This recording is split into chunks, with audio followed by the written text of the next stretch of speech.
Assalamualaikum warahmatullahi wabarakatuh.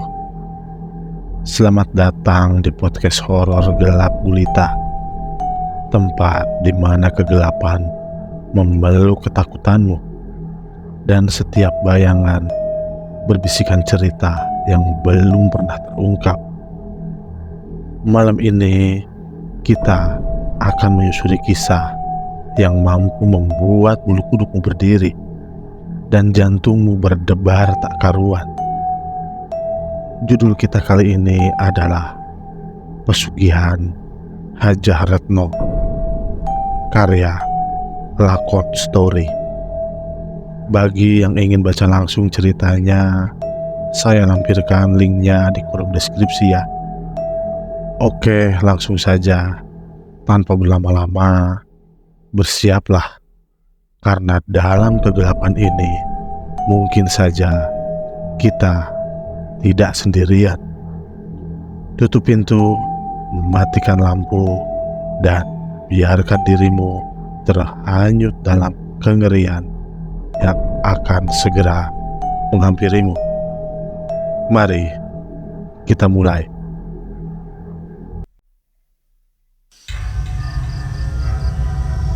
Bu Retno. Jika mendengar nama Bu Retno, semua warga desa pasti tahu dan mengenalnya. Karena saat itu, selain terkenal sebagai janda yang cukup kaya di desanya, Bu Retno juga bisa dikatakan sebagai salah satu rentenir yang ada di desanya. Setiap harinya Bu Retno kerap meminjami uang warga desa dengan bunga pinjaman yang cukup memberatkan. Dan karena tidak ada pilihan lain ketika butuh pinjaman, akhirnya tidak sedikit warga yang memang menggunakan jasa Bu Retno untuk memenuhi semua kebutuhan. Di dalam rumahnya, Bu Retno tinggal bersama perempuan muda yang bernama Gendis, orang kepercayaannya sekaligus asistennya yang bertugas mengurus seluruh urusan Bu Retno. Hingga akhirnya semua kejadian ini pun akhirnya bermula. Pada pukul 8 malam, laporan bulan ini sudah selesai, Bu. Alhamdulillah, semua orang bayar dengan tertib. Hanya ada beberapa orang saja yang nunggak, ucap Gendis yang malam itu duduk bersama Bu Retno sambil menyodorkan laporan bulanannya.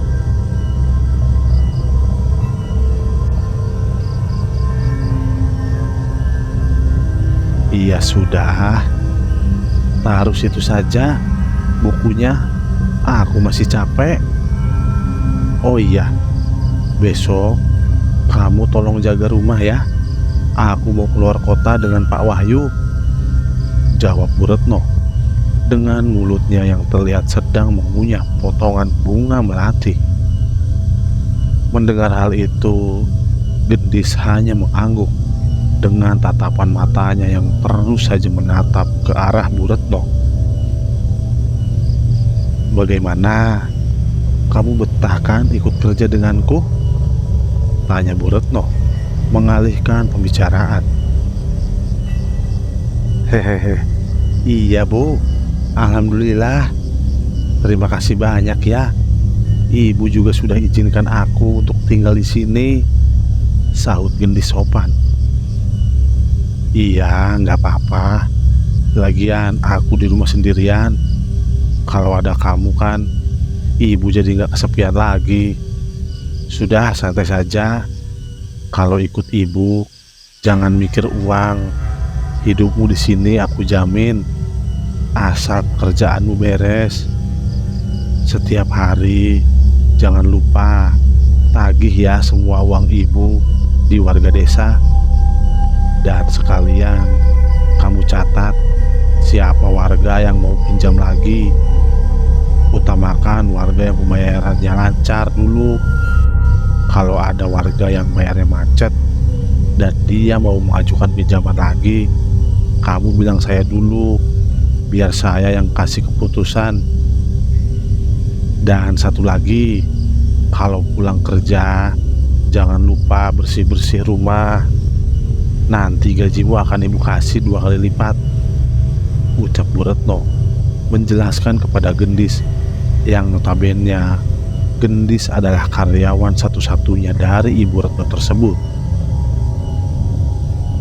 Dan dengan hanya mengangguk sopan, Gendis malam itu hanya diam.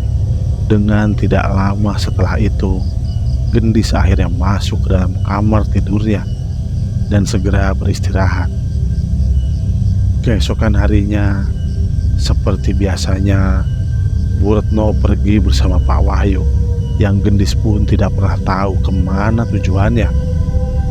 Yang jelas, setiap keluar, Bu Retno pasti tidak pulang dalam beberapa hari. Selama ditinggal Bu Retno, Gendislah yang akhirnya menjaga rumah Bu Retno dan membersihkannya. Hal itu tentu saja dengan senang hati dilakukan oleh Gendis, karena dia pun tahu kerja bersama Bu Retno upahnya memang besar. Benar Mas, waktu itu saya kerja bersama Bu Retno. Selain difasilitasi tugas, saya setiap hari tergolong cukup mudah. Setiap pagi saya bersih-bersih rumahnya, dan selanjutnya sekitar pukul 1 siang sampai pukul 4 sore saya keliling desa untuk menarik uang angsuran dari warga. Bu Retno jarang di rumah Mas. Setiap Senin dan Kamis beliau selalu pergi bersama Pak Wahyu entah kemana. Dan setiap pergi selalu menginap. Ya saat itu saya betah lah Mas, orang gajinya besar, ujar Gendis menceritakan. Tapi sayangnya semua keadaan tersebut terjadi tidak cukup lama. Masih sangat teringat jelas di kepala Gendis. Waktu itu hampir genap 2 tahun Gendis ikut bekerja bersama Bu Retno. Kepercayaan Bu Retno terhadap Gendis juga sudah semakin kuat. Bahkan waktu itu tidak sungkan-sungkan Bu Retno sudah menganggap Gendis seperti keluarganya sendiri. Baru kali ini saya dapat karyawan seperti kamu. Saya sudah cocok, dan kamu sudah saya anggap sebagai saudara saya sendiri. Kamu jangan sampai berhenti kerja ya. Kalau butuh apa-apa, kamu tinggal bilang saya saja, ucap Bu Retno, yang waktu itu semakin membuat Gendis betah bekerja bersamanya. Dan di saat itulah keanehan yang ada di dalam rumah Bu Retno akhirnya perlahan mulai terjadi. Di kediaman Bu Retno pada pukul 9 malam. Malam itu Gendis di rumah sendiri karena Bu Retno sudah pergi dari beberapa hari. Karena lelah telah bekerja seharian, Gendis malam itu memutuskan untuk beristirahat lebih awal agar keadaannya tetap sehat dan bugar. Tapi anehnya, beberapa lama setelah Gendis memejamkan mata, tiba-tiba dia mendengar suara rintihan dan langkah kaki seseorang yang terdengar pelan dari arah dalam rumahnya. Dan tidak hanya suara itu saja, malam itu Gendis mencium aroma dupa yang tercium kuat dari arah lantai 2 rumah Bu Retno.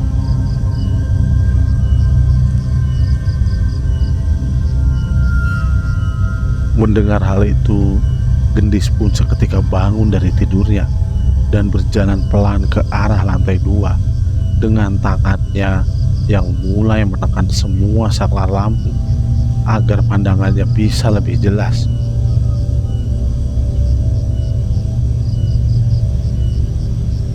"Halo, siapa itu ya?" teriak Gendis. Karena tak kunjung mendapat jawaban, Akhirnya Gendis pun berjalan ke arah lantai 2 rumah Bu Retno tersebut dengan perasaan yang sudah semakin penasaran. Hingga akhirnya setelah Gendis sampai di lantai 2, mata Gendis seketika terbelalak. Jantungnya berdetak dengan pikiran yang sudah mulai kemana-mana. Bagaimana tidak, malam itu dengan mata kepalanya sendiri, dia melihat ada sekitar 9 sesajen yang terlihat ada di setiap sudut ruangan yang ada di lantai 2. Dan tidak hanya terlihat ada, semua sesajen tersebut nampak sangat baru, dipasang dengan dupa yang menyala. Terlihat baru, lengkap dengan asap kecil yang keluar begitu saja. Mengetahui semua itu, Gendis pun semakin kebingungan karena dia pun tahu yang ada di rumah itu tidak ada siapapun selain dirinya. Hah? Sesajen? Sejak kapan di rumah ini ada sesajen? Perasaan ini rumah setiap hari saya bersihkan deh. Gak ada tuh saya lihat sesajen. Terus semua sajen ini dari mana? Siapa yang taruh di sini? Mana baru banget lagi sesajennya, ucap Gendis dengan tangannya yang membolak-balik bentuk sesajen yang terdiri dari beberapa potongan bunga, kain putih, dupa, dan beberapa benda lainnya. Karena pikirannya yang semakin tidak enak, akhirnya Gendis pun membuka semua pintu kamar yang ada di rumah Bu Retno dengan mulutnya yang mulai berteriak-teriak memanggil seseorang. Halo, apa ada orang di sini? Siapa kamu? Jangan macam-macam ya di rumah orang, teriak Gendis dengan sesekali memperhatikan sesajen yang terlihat ada di setiap sudut-sudut ruangan lantai 2 tersebut.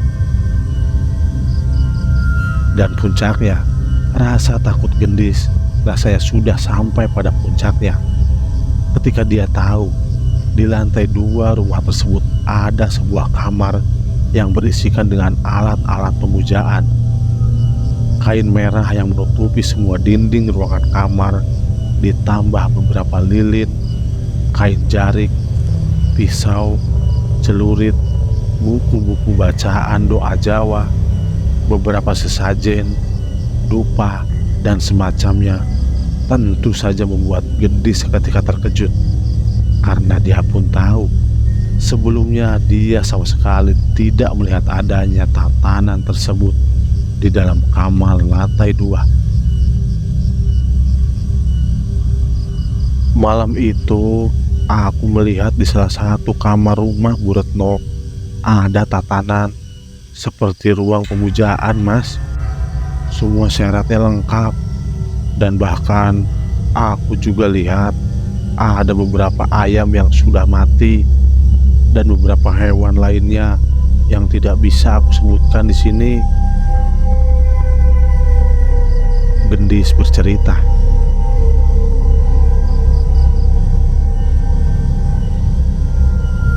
Mengetahui semua itu, karena Gendis yang merasa sudah ketakutan, akhirnya dia pun kembali ke lantai bawah dan dia seketika masuk ke dalam kamar tidurnya dengan pikiran yang sudah mulai kemana-mana. Masa sih Bu Retno melakukan pesugihan?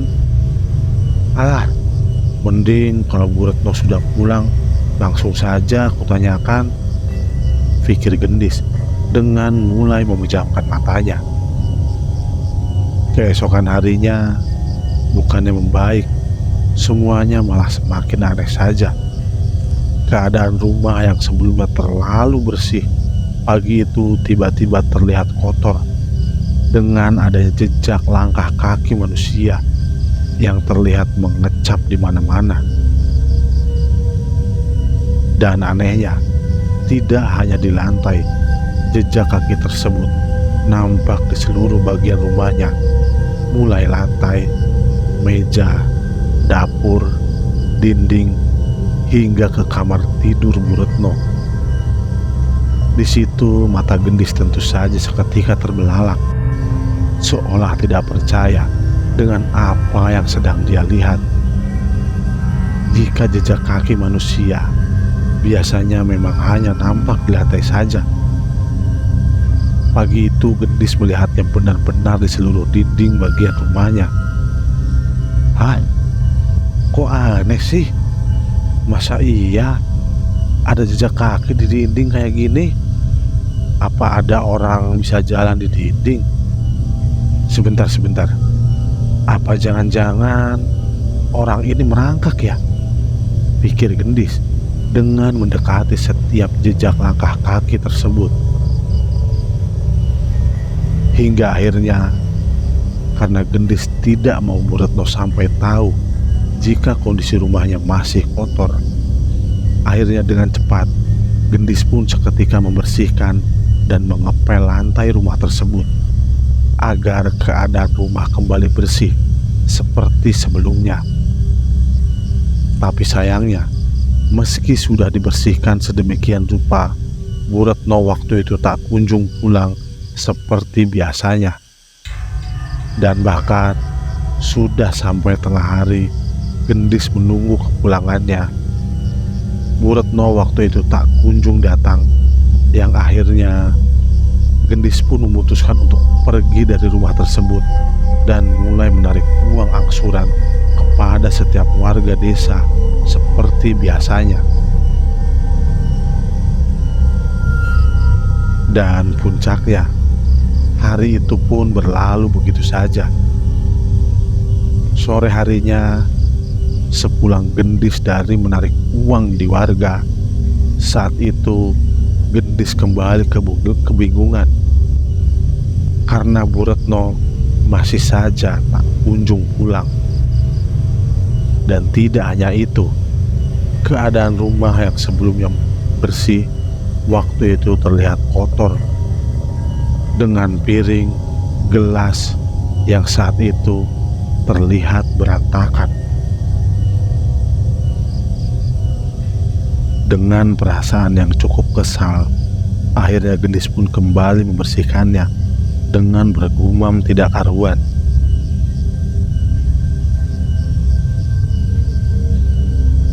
Di rumah ini lama-lama kok aneh ya? Masa sih ada orang lain selain aku? Padahal semua ini tadi sudah aku bersihkan loh. Kok sekarang kotor lagi? Pikir Gendis terheran-heran. Pada pukul 10 malam itu Gendis yang sebelumnya tertidur pulas tiba-tiba terbangun dengan adanya suara gelas dan piring seperti sedang dibersihkan.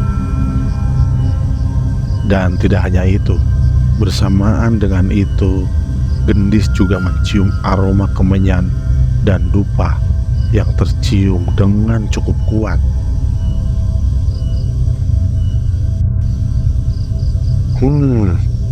Sekarang aku dengar ada suara orang cuci piring. Mending langsung kuhampiri sajalah. Siapa sih sebenarnya orang yang suka bikin kotor rumah ini? Ucap Gendis.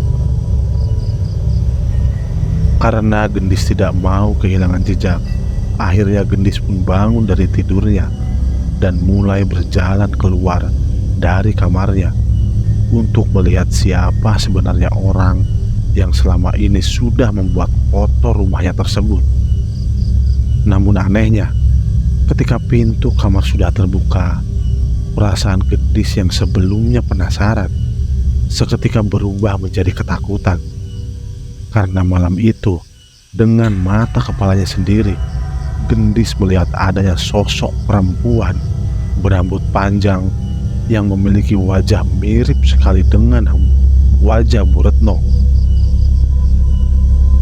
Dan tidak hanya berambut panjang, sosok perempuan tersebut juga memiliki postur yang sangat tinggi, melebihi tinggi manusia pada umumnya. Di situ sosok perempuan tersebut sibuk mengotak-atik gelas dan piring yang ada di dapur rumahnya. Dengan sesekali dia terlihat membentur-benturkan kepalanya ke arah meja dapur.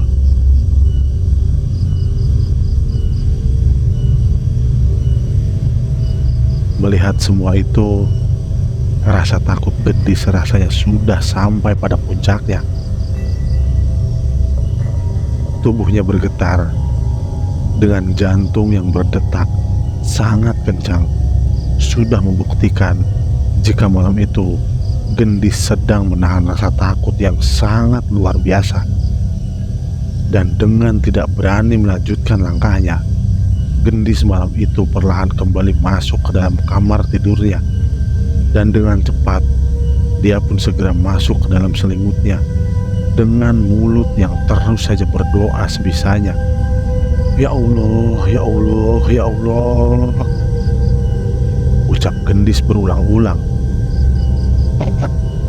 Dan puncaknya, dengan menahan semuanya, Gendis pun akhirnya memejamkan mata tepat sekitar pukul setengah 12 malam.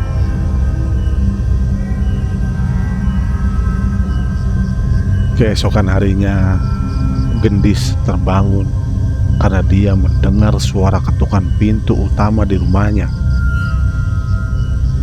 Mendengar hal itu, Gendis pun seketika terkejut bukan main.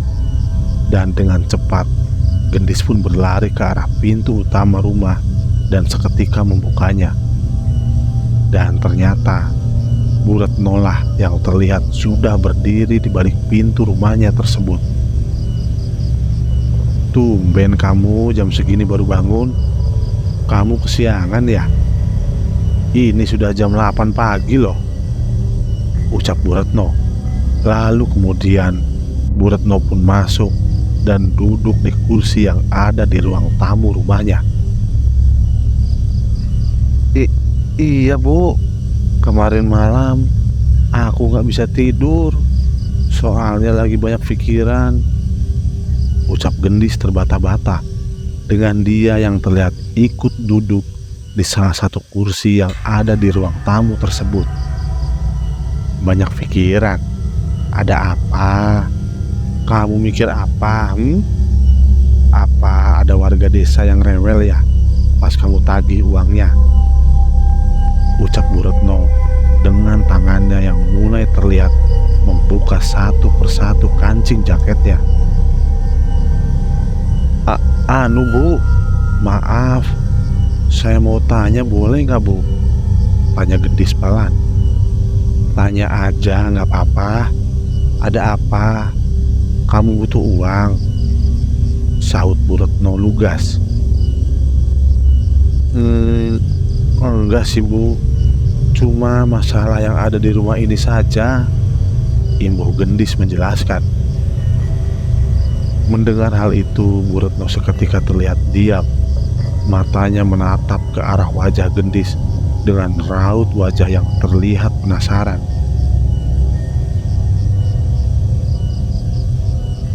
Maaf ya Bu, kemarin di lantai 2 saya lihat banyak sesajen, tapi sesajennya terlihat sangat baru dipasang. Saya takut ada orang lain yang masuk ke dalam rumah ini selain aku. Dan semalam aku lihat ada perempuan badannya tinggi banget, tapi wajahnya mirip sekali dengan ibu, ucap Gendis menjelaskan dengan tubuhnya yang gemetar karena dia takut jika Bu Retno marah dengan perkataannya. Dan dengan diam sejenak, Bu Retno pun akhirnya menjawab perkataan Gendis dengan cukup santai. Oh, itu. Iya, dulu aku lupa bilang ke kamu. Jadi, di kamar lantai 2 itu ada barang-barang seperti bunga, dupa, dan sebagainya. Itu memang sengaja kuletakkan di situ. Kamu tahu kan, biasa budaya orang Jawa untuk menghormati leluhur, jelas Bu Retno. Ya, Biasanya semua itu memang ibu gunakan untuk mengirim doa kepada leluhur ibu dan almarhum suami ibu. Hehehe. Dan untuk perempuan yang kamu lihat, hmm, apa ya itu? Ibu juga nggak tahu siapa dia, impuhnya. Ya kalau dia hantu, ya sudah, biarkan saja. Toh semua rumah juga pasti ada penunggunya. Ah, sudahlah, jangan dihiraukan. Ingat, niat kamu di sini apa? Bekerja kan? Gak ada yang lain? Terang ya. Kamu gak usah ikut campur urusan ibu. Intinya, jika ada yang terlihat kotor di rumah ini, gak usah banyak omong, langsung dibersihkan saja. Dan kalau sudah selesai bersih-bersih, kamu langsung tagih uang ke warga. Sudah cukup, itu saja yang kamu pikir. Yang lain gak usah kamu pikirkan. Tutup Bu Retno menjelaskan dengan senyumannya yang terlihat memang seperti sedang menyembunyikan sesuatu.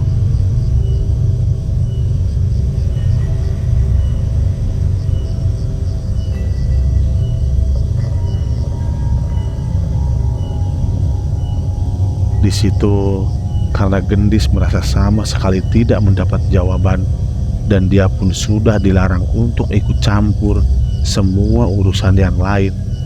Akhirnya, waktu itu Gendis pun hanya diam sambil mengangguk perlahan. Dan sejak saat itulah, Gendis mulai bersikap acuh dengan semua keanehan yang terjadi di rumah Bu Retno. Setiap ditinggal Bu Retno pergi, di rumahnya Gendis selalu melihat ada banyak sekali barang-barang yang tiba-tiba berserakan. Selain lantai dan perabotan yang juga tiba-tiba terlihat kotor. Hampir di setiap malam, Gendis mendengar suara langkah kaki, suara obrolan seseorang, suara tangisan, suara anak kecil berlari, hingga suara desahan yang jika didengar dengan lebih teliti, suara desahan tersebut seperti suara desahan Bu Retno yang sedang melakukan hubungan badan. Namun anehnya, setiap mendengar suara dan Gendis keluar kamar untuk memastikannya, keadaan rumahnya selalu terlihat tetap sepi dengan tidak ada satupun orang yang terlihat ada di dalamnya.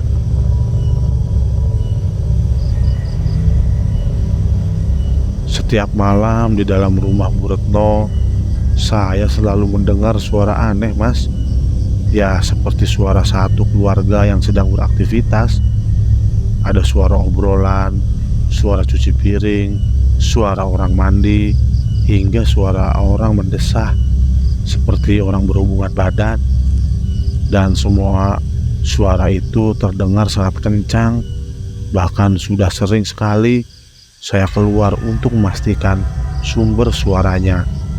Tapi sayangnya saya tidak pernah melihat apapun selain keheningan. Gendis bercerita.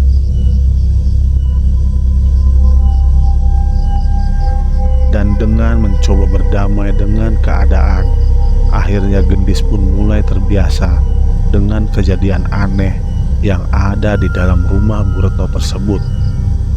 Bahkan waktu itu, Gendis juga rutin membersihkan kamar pemujaan yang ada di lantai 2. Meski setiap pagi Gendis selalu melihat potongan bunga yang bercecer seolah kamar tersebut baru saja selesai digunakan oleh seseorang. Padahal nyatanya, waktu itu Bu Retno sudah beberapa hari sedang tidak ada di rumahnya. Dan puncaknya, hari-hari pun berlalu begitu saja. Bisnis Bu Retno semakin hari terlihat sudah semakin lancar saja. Baru baju baru, perhiasan baru, dan kendaraan baru menandakan jika waktu itu Bu Retno memang sedang dalam masa jaya-jayanya. Dan di saat itulah Akhirnya Bu Retno tiba-tiba berpamitan kepada Gendis jika dia ingin berangkat ke Tanah Suci untuk melaksanakan ibadah haji. "Gendis, ibu mau nitip rumah kepadamu. Sebenarnya ibu ini sudah daftar haji beberapa tahun yang lalu, dan alhamdulillah tahun ini ibu berkesempatan berangkat karena ibu daftarnya haji plus, jadi berangkatnya cepat. Oh iya, selama ibu tinggal, kamu jaga rumah ini ya. Jangan lupa dibersihkan. Dan satu lagi, ruangan kamar lantai 2, setiap malam kamu berikan kopi pahit ya buat Among. Dan yang paling penting, kamu jangan sampai terima tamu, dan usahakan pintu selalu tertutup. Aku percayakan semua kepadamu. Satu lagi, nanti setiap habis nagih ke para warga, uangnya langsung kamu setorkan ke rekeningku ya. Nanti ku pantau dari sana. Untuk laporannya, kamu bisa setorkan dan laporkan kalau ibu sudah pulang saja. Dan selama aku pergi haji, tidak ada pencairan. Jadi kalau ada orang yang mau pinjam uang, suruh nunggu ibu pulang saja." Terang Bu Retno menjelaskan dengan detail tentang apa yang harus dilakukan oleh Gendis selama Bu Retno tinggal pergi beribadah haji. Dan dengan mendengarkan secara seksama, Gendis waktu itu hanya mengangguk seraya memberi tanda jika dia sudah mengerti dengan semua arahan dari Bu Retno tersebut. Singkat cerita, setelah hari yang ditentukan telah tiba, Bu Retno waktu itu akhirnya berangkat ke Tanah Suci dengan tidak ada satupun warga ataupun saudara yang mengantarnya. Selama ditinggal pergi ke Tanah Suci, bukannya tenang, keadaan rumah bisa dibilang sudah semakin aneh saja. Bahkan tidak hanya suara, setiap malam Gendis malah sering mendengar suara ketukan pintu kamarnya yang terdengar sedang diketuk paksa oleh seseorang. Dan tidak hanya itu, dari bawah Gendis juga seringkali melihat adanya sosok nenek-nenek yang berjalan bungkuk mondar-mandir di area lantai 2, tepatnya di bagian depan pas kamar pemujaan. Waktu itu selama ditinggal Bu Retno pergi ke Tanah Suci, gangguan yang ada malah semakin berat, Mas. Tidak hanya suara, saya malah sering sekali melihat sosok nenek-nenek bungkuk di area lantai 2. Dan tidak jarang pula pintu kamar saya digedor secara paksa. Sebenarnya waktu itu saya sudah tidak kuat jika harus terus berada di dalam rumah itu. Namun karena saya di situ bekerja dan saya butuh uangnya, akhirnya saya pun tetap bertahan dan terus memberanikan diri. Gendis bercerita.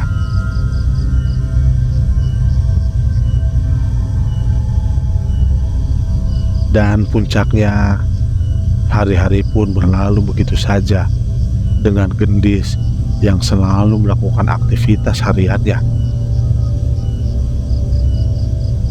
"Bu Retno kapan pulangnya, Mbak?" tanya Bu Wati, yang notabene Bu Wati adalah salah satu warga desa yang memiliki tanggungan utang kepada Bu Retno. "Sepertinya seminggu lagi lah, Bu. Ada apa ya? Ibu mau pinjam lagi? Nanti biar ku sampaikan. Ini angsuran ibu lancar kok. Nanti kalau mau pinjam lagi pasti diberi sama Bu Retno," ucap Gendis dengan dia yang mulai memasukkan uang setoran dari Bu Wati ke dalam tasnya. "Kok bisa ya ada orang seperti Bu Retno?" gumam Bu Wati. "Maaf, maksudnya gimana ya, Bu?" tanya Gendis penasaran. "Iya, kok bisa ada orang naik haji pakai cara yang tidak halal? Kan kamu juga tahu Bu Retno bisnisnya itu rentenir, ditambah hartanya juga harta hasil pesugihan. Kok nggak takut kena azab ya? Terang Buati. Dengan tidak menjawab ucapan Buati, Gendis waktu itu hanya diam sambil terus melakukan pekerjaannya. Sebenarnya semua warga di sini sudah tahu, Mbak, kalau Bu Retno itu melakukan praktek pesugihan. Masa sih Mbak nggak tahu? Gak mungkin Mbak Gendis gak tahu. Kan Mbak Gendis tinggal di rumah Bu Retno. Pasti Mbak Gendis tahulah. Kan biasanya kalau praktek pesugihan itu ada sesajen-sesajennya. Ditambah, asal Mbak tahu ya, uang pemberian dari Bu Retno selalu wangi, Mbak. Baunya bau bunga melati loh. Terang Buati mengejutkan Gendis. Dan dengan tidak sedikit pun menanggapi omongan Buati, Gendis sore itu hanya diam sambil perasaannya yang sebelumnya tenang waktu itu perlahan mulai gusar, tidak karuan, karena dia masih memikirkan apa yang sebelumnya Buati ucapkan.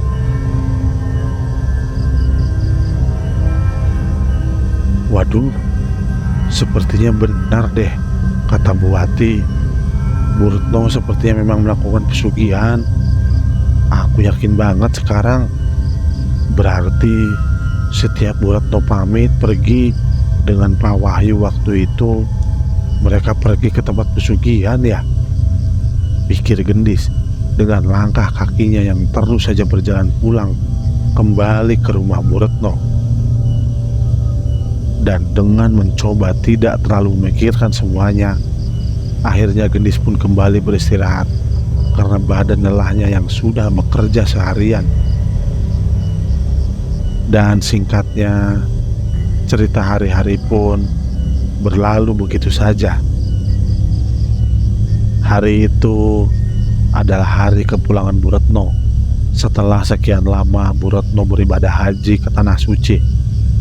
Tapi anehnya, setelah Bu Retno pulang, bukannya membaik, keadaan Bu Retno waktu itu bisa dibilang menjadi aneh tidak karuan. Bagaimana tidak, wajah Bu Retno yang sebelumnya cantik dengan kulit naturalnya waktu itu tiba-tiba berubah menjadi gosong, seperti orang habis terbakar kulitnya. Dan tidak hanya di bagian wajah, hampir di seluruh tubuh Bu Retno waktu itu benar-benar terlihat gosong, penuh dengan flek hitam yang semakin lama terlihat seperti melepuh keras. Mengetahui semua itu, tentu saja Gendis pun disuruhnya untuk menghubungi dokter kulit agar keadaan Bu Retno bisa segera diperiksa. Tapi sayangnya, setelah mendapatkan perawatan intensif, bukannya membaik, bercak hitam tersebut terlihat malah semakin luas saja. Masa sih karena di sana kepanasan aku jadi seperti ini? Percuma dong aku selama ini melakukan perawatan wajah dengan krim pemutih habis puluhan juta, keluh Bu Retno dengan dirinya kini yang sudah tidak lagi berani keluar dari rumahnya sendiri. Dan semua itu semakin membingungkan ketika semua oleh-oleh berbentuk makanan yang dibawa Bu Retno dari Tanah Suci saat itu tiba-tiba terlihat basi dan sangat tidak layak jika harus dikonsumsi. Mengetahui semua itu, Bu Retno sepertinya terlihat sangat stres. Dan tidak hanya itu, selain hanya berada di dalam rumah dan tidak lagi keluar, Bu Retno sering sekali mendengar menjerit kesakitan dan mengeluh kepanasan di seluruh tubuh dan wajahnya. Mengetahui semua itu, hanya Gendislah yang dengan setia merawat Bu Retno, karena mereka pun tahu di rumahnya tersebut tidak ada satupun orang yang datang walau hanya untuk berkunjung. Dan singkat cerita, Keadaan Bu Retno semakin lama sudah semakin mengkhawatirkan saja. Luka yang sebelumnya hanya terlihat gosong, waktu itu perlahan mulai terlihat berubah menjadi membusuk. Dan tidak hanya di bagian tubuh, luka busuknya waktu itu juga sudah menjalar ke bagian tangan, badan, wajah, dan juga kaki. Bahkan jari-jari Bu Retno waktu itu juga sudah habis dipotong, karena menurut keterangan dokter, jika tidak dipotong, luka di jari-jari kaki tersebut akan semakin parah. Sekitar 1 bulan di rumah, akhirnya Bu Retno dirawat di rumah sakit. Menurut keterangan dokter, Bu Retno mengalami komplikasi dan ada penyakit diabetes parah yang semuanya tiba-tiba muncul setelah Bu Retno pulang dari Tanah Suci. Saksi bercerita, dan singkat cerita, sekitar kurang lebih 100 hari lamanya setelah Bu Retno pulang dari Tanah Suci, Bu Retno akhirnya dinyatakan meninggal dunia karena penyakit yang dideritanya. Ketika jenazah hendak dimakamkan, kondisi jenazah Bu Retno benar-benar terlihat membusuk dengan bagian kelamin dan kakinya yang terlihat paling parah. Di situ semua warga yang hadir di acara pemakaman Bu Retno seketika beranggapan jika semua yang dialami oleh Bu Retno adalah hukuman dari Tuhan. Hal itu memang sengaja dituduhkan, karena semua warga desa pun menduga jika selama ini Bu Retno memang melakukan sebuah praktek pesugihan. Awalnya Gendis sendiri masih tidak terlalu yakin dengan apa yang dituduhkan oleh warga, karena di mata Gendis, Bu Retno adalah orang baik yang sangat dermawan kepada semua orang. Namun akhirnya setelah ada beberapa orang yang berbicara, Gendis pun mulai percaya jika selama ini yang dibilang oleh warga ternyata benar, jika Bu Retno memang benar-benar melakukan sebuah praktek pesugihan.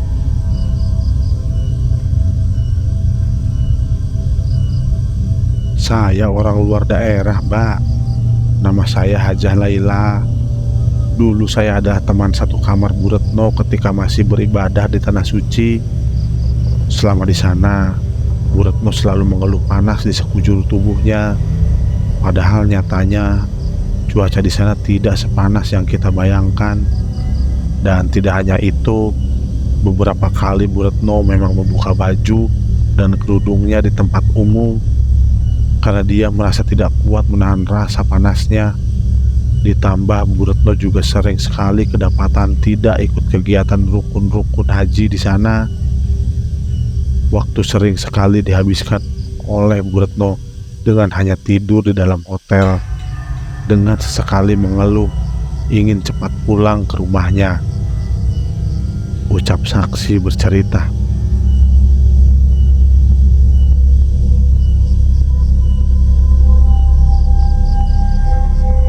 Bu Retno pernah cerita kepada saya, waktu dia berada di sekitar Ka'bah, dia tidak bisa melihat bentuk Ka'bah sama sekali. Yang dia lihat hanya kerumunan manusia yang sedang berdesak-desakan. Saat itu Bu Retno sempat ketakutan dan pergi menjauh. Tapi anehnya, dari kejauhan bentuk Ka'bah tersebut bisa dilihat dengan jelas. Kalau dari jauh saya bisa lihat bentuk Ka'bah kotak seperti itu. Tapi waktu saya mendekat, saya tidak bisa lagi melihatnya.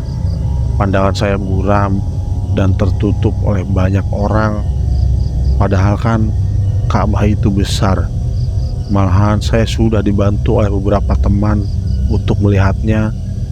Namun saya tidak melihat apa-apa selain hanya pandangan buram, seperti orang dengan mata minus.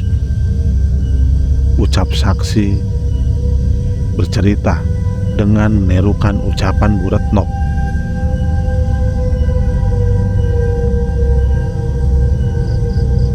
Kalau memang selama ini semua orang sudah curiga jika Bu Retno melakukan pesugihan, jawabannya memang iya.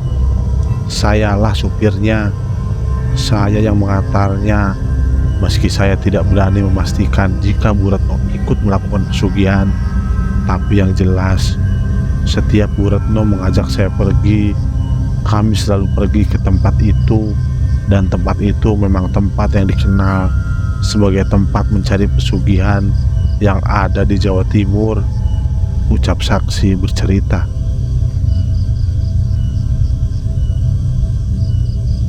Mungkin itu adalah beberapa keterangan yang bisa memberi alasan kenapa Bu Retno mengalami hal demikian. Meski semuanya hanya dugaan, tapi sepertinya apa yang dicurigai warga memang sebuah kenyataan. Terlepas dari itu, semua apa yang dialami Bu Retno adalah kehendak dari Yang Maha Kuasa.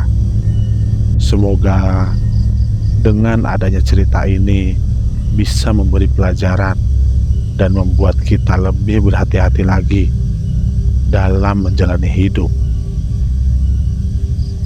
Selesai. Oke, itulah tadi pesugihan Hajah Retno karya Lakon Story. Dan terima kasih sudah menonton cerita horor kali ini. Jika Anda menikmati kisah ini, jangan lupa untuk like, share, dan subscribe agar Anda tidak ketinggalan cerita-cerita menyeramkan lainnya. Aktifkan juga lonceng notifikasinya supaya Anda menjadi yang pertama tahu ketika ada video baru. Jika Anda punya pengalaman horor atau cerita seram lainnya, tuliskan di kolom komentar di bawah. Sampai jumpa di cerita berikutnya. Dan ingat, hati-hati saat gelap tiba. Selamat malam.